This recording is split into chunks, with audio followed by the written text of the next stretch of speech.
Dragi pčelari, dobar dan. Ja na WordPressu imam svoj blog i zove se Mlada pčela.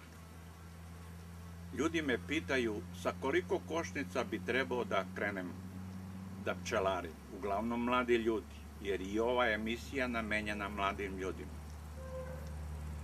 Pa šta da vam kažem?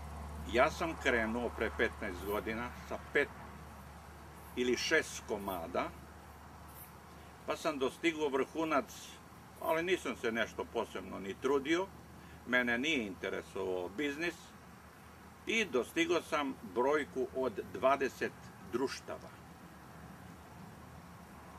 Međutim, priroda je priroda, protiv priroda ne možemo ništa, nisam mogao ništa da učinim i proleto sam izgubio 8 društava jer su se smrzla.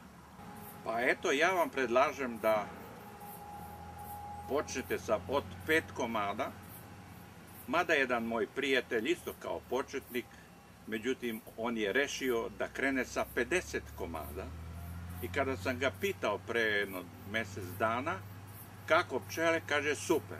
Koliko imaš, obično pčelari mi to pitamo jedan, kaže imam preko 200 komada. Što znači da je veoma aktivan, ali morate da vodite računa da pčela ne trpi nikakvo kašnjenje. Tačno se zna šta treba oko pčele da se radi. Verovatno taj moj prijatelj je dosta aktivan sa tim pčelama i zato je i dostigao brojku od 200 komada. Nije malo 200 komada imati, ipak ima posao oko pčela, nije da nema, pa vi sad morate sami da odlučite.